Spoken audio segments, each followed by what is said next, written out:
My sister barged into my apartment at 6 a.m. with 2 giant suitcases and said, "I live here now." Mom said it's fine. When I told my parents I'd move out, they laughed. So I did.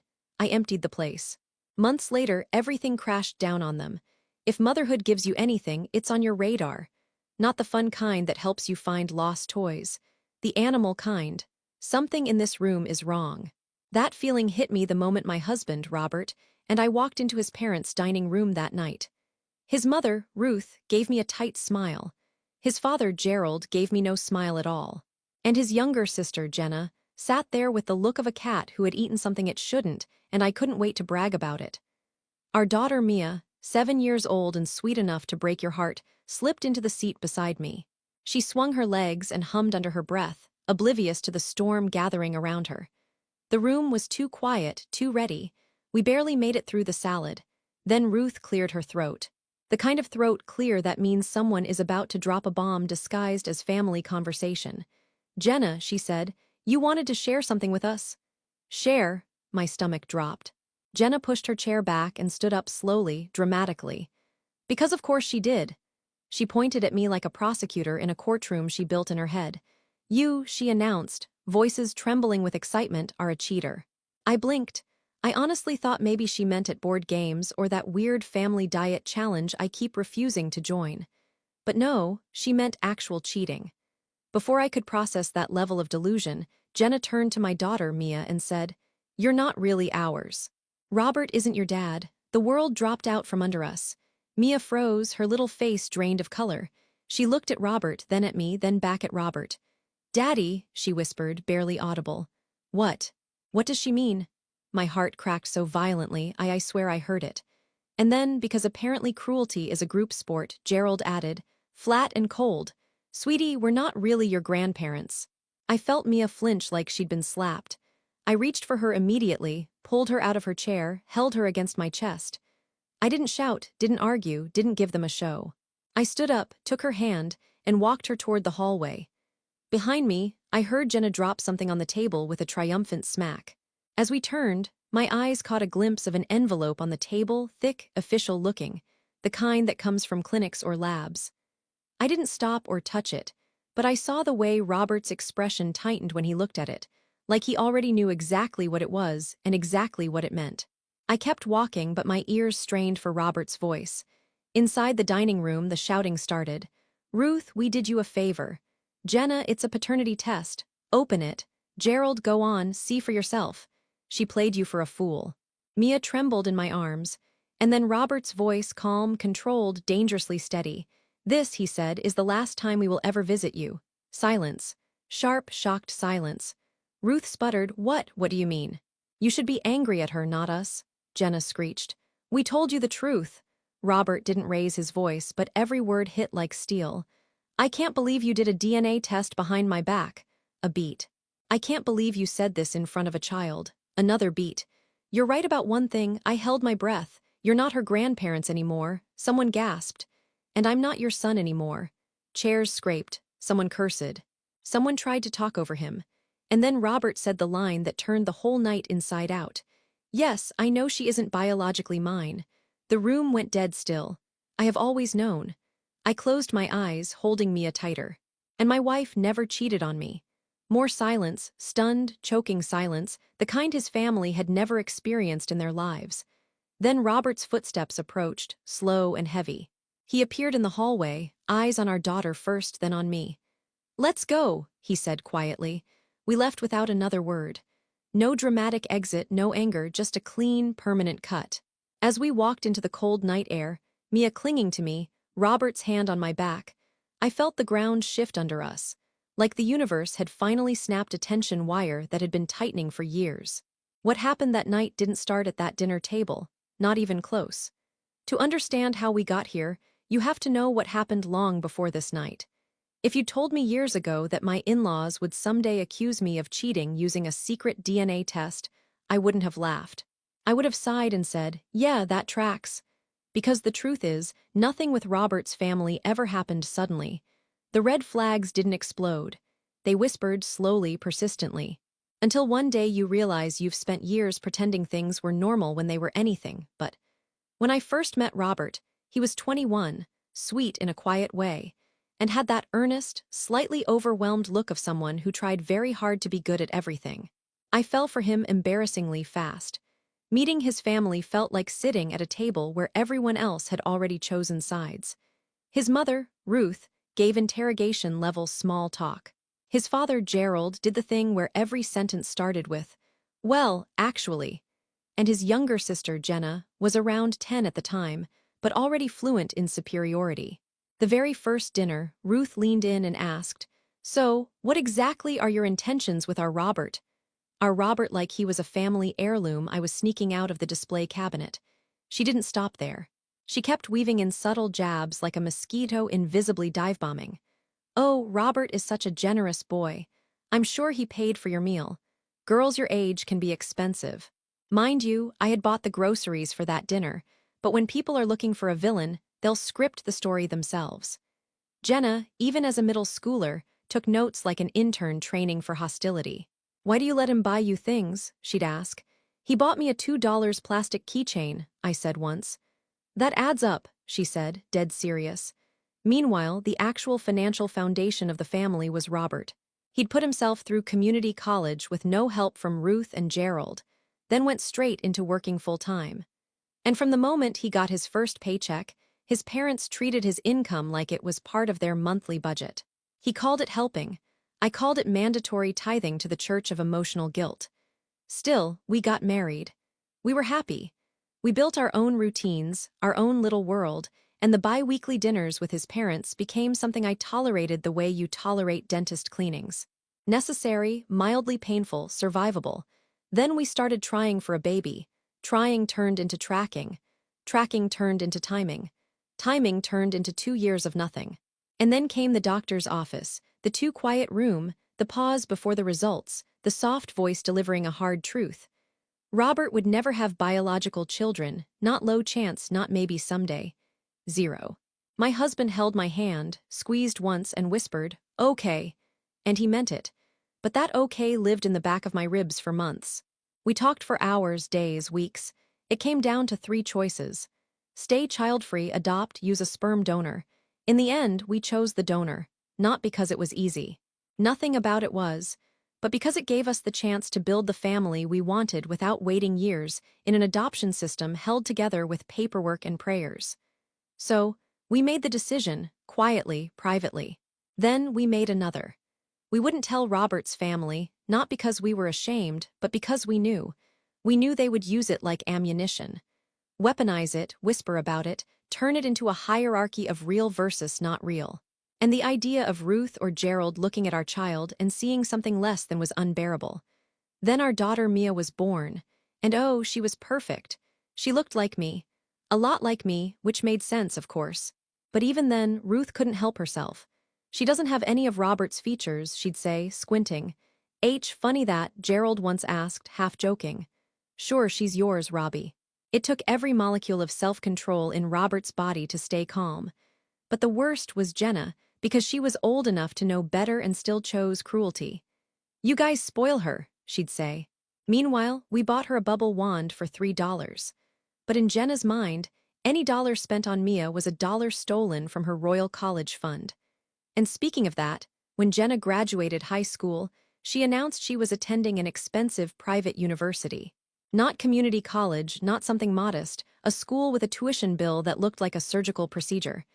Guess who she expected to pay? Not her parents. Nope, Robert, and he did. For 2 years, 2 full years, he paid her tuition. Not her housing, not her meals. She had to work part-time. But the tuition itself was massive. A generous, back-breaking gift. And what did Jenna say every time she visited? "You're spending too much on your wife. You take too many vacations with Mia. If you didn't spoil your own family so much, maybe you could help your real family." Real family? Funny words. Now, looking back, all the signs were there. All the resentment, all the entitlement, all the jealousy, and all the pressure to make sure their golden daughter got everything she wanted, even at the expense of ours. But nothing prepared me for the night when all those years of quiet poison finally erupted. And my 7-year-old learned the truth in the most brutal way possible. And that truth, that wasn't the end. That was just the beginning. If silence had a temperature, the drive home that night could have flash-frozen a lake. Mia sat in the back seat, small and rigid, staring out the window like she was afraid the darkness might stare back.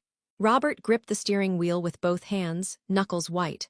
I kept glancing at her through the mirror, waiting for a question, a tear, a breath, anything. Nothing. Just a little girl holding her whole world together with two trembling hands. When we got home, she walked inside like she was sleepwalking. She didn't run to her toys, didn't take off her shoes, didn't ask for a snack. She just stood in the hallway waiting for someone to tell her what reality was now. Robert and I exchanged a look, the kind that says, "Okay, this is where we stop being shocked and start being parents." We sat with her on the couch. I took her hand. Robert took the other. "Mia," I said softly. "Remember how we've told you that we wanted you for a very long time?" She nodded. "Well," Robert said gently, "when Mommy and I were trying to have a baby, the doctors told us my body couldn't make babies the regular way, so they helped us." Mia blinked, watching him like she was trying to understand a foreign language spoken underwater. "You grew in Mommy's tummy," he continued. "You were always wanted. You were always loved. And you are my daughter now and always. And Mommy never cheated," I added, "because that poison needed to be neutralized immediately. Daddy has always known how you were made. He never had a second of doubt." She didn't cry. She didn't ask anything. She just nodded once, quietly slipped off the couch and walked toward her room. The door clicked shut behind her. Robert rubbed his face. I don't know if that was acceptance or emotional shutdown. "Both," I said. "Welcome to childhood trauma speedruns." We gave her space. She needed it. We also needed a moment to breathe because the chaos wasn't over. It was just getting started. Robert walked into the office and sat down at his computer, his face set in a way that left no room for negotiation. Calm, steady, done. He opened the banking app. First click, cancel recurring transfer to Ruth and Gerald. Second click, cancel Jenna's tuition payment. Third click, shut down the extra debit card Jenna had been using. "Tara," he called from the office. "I'm cutting off everything, all of it." I walked to the doorway. "Good," he let out a short, shaky laugh. "Feels weirdly healthy." "Well," I said, "I'd bake you a congratulatory cake, but after tonight, I'm not sure either of us can emotionally handle the cake." He leaned back in the chair, exhaling. "Honestly, this feels like the first decision I've made about them that actually makes sense." The next morning was quiet. Too quiet. Mia came out of her room holding a stuffed animal and asked if she could watch cartoons. No meltdown, no follow-up questions, just gentleness, fragility. I kept her close all day. Around noon, Robert's phone started ringing. Ruth and Gerald. He stared at the screen like it was something radioactive. "Tara," he said flatly. "They know about the tuition," he answered. The screaming started instantly. "How could you do this? Your sister needs this. You're ruining her future. We can't afford this without you. It's 2 days before the deadline." Robert held the phone an inch from his ear, expression blank. "I'm not paying anymore," he said calmly. "Robert, be reasonable," Gerald barked. "She can't study without your support." "She's 20, he replied. "She can take a loan, get a job, be an adult." Ruth practically shrieked. "You can't abandon family." "You abandoned mine last night," he said. There was silence, sharp, ugly, sizzling. Then the guilt tripping began. "You're choosing her over us. You're brainwashed. You owe us. Your sister is counting on you." Robert hung up. Just hung up. No dramatic speech, no yelling, just a click. I walked over and kissed his cheek. "I'm proud of you." He looked startled. "I've never done that before," he admitted, hung up on them. "Feels good though, right?" He let out a breath that sounded like he'd been holding it since childhood. "Yeah, actually. Yeah." Mia peeked around the corner. "Daddy, are Grandma and Grandpa mad?" Robert crouched down to her level. "They're upset because they did something wrong," he said. "Not because of you." She nodded and went to her room without a word. Robert exhaled, leaning a shoulder against the wall like all the weight he'd been carrying finally slid into one place. We didn't even get 20 minutes before someone hammered at the door. Not frantic, not polite, just the kind of knock that says we're coming in one way or another. Robert's head lifted. "I'll get it," I said, already halfway there. I opened the door just a crack. Ruth and Gerald, faces tight, breathing hard. That self-righteous anger older people get when they feel they've been disrespected. "Let us in," Ruth said, not a question. I stepped aside so the neighbors wouldn't have a front row seat. They walked in like the house belonged to them. Robert came into the hallway. His expression didn't change, but his whole posture did. "What are you doing here?" he asked. Gerald answered with, "You hung up on us." Robert didn't deny it.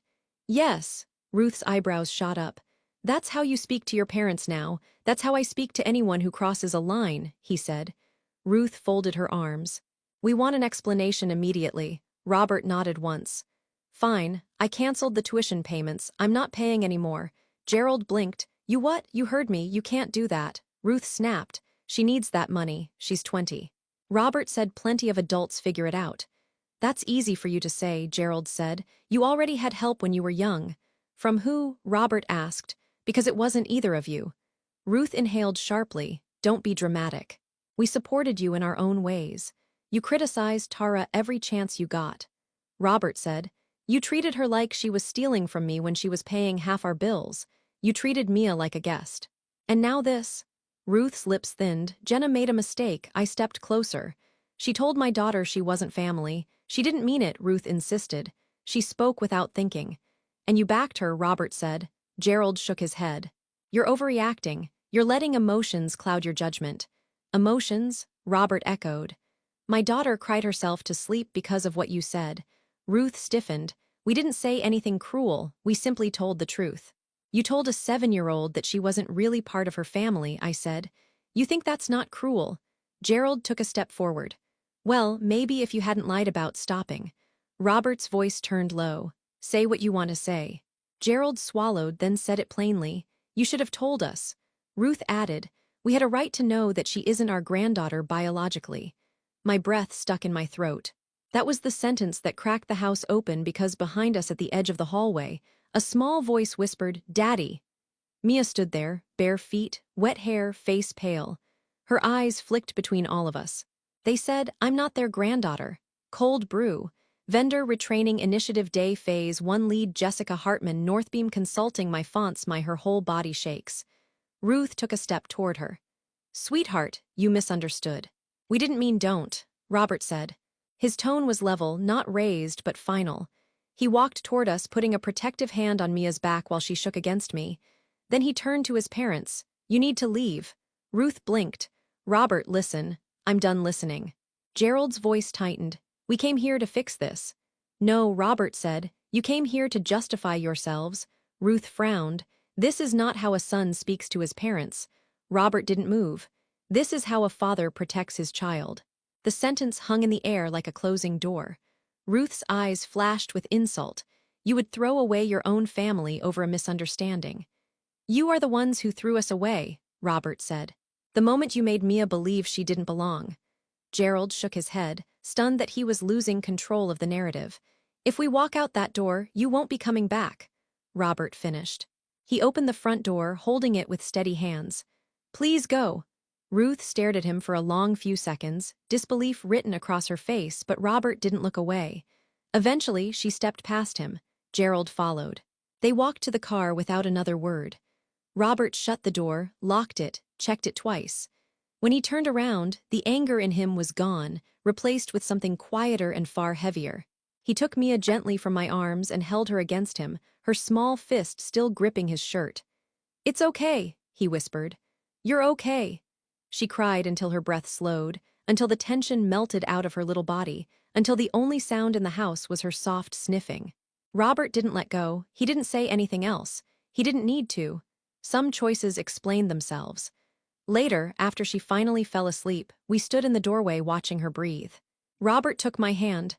"This isn't the end of it," he murmured. "You know that." I nodded. It wasn't.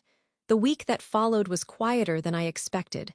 Not peaceful, just normal in the way we hadn't felt in years. Mia didn't ask about Ruth or Gerald again. She didn't bring up what she overheard. She didn't cry at bedtime. She just slowly returned to herself. One night while we made dinner, she asked very seriously, "Do we still have to go to Grandma Ruth's Sunday lunches?"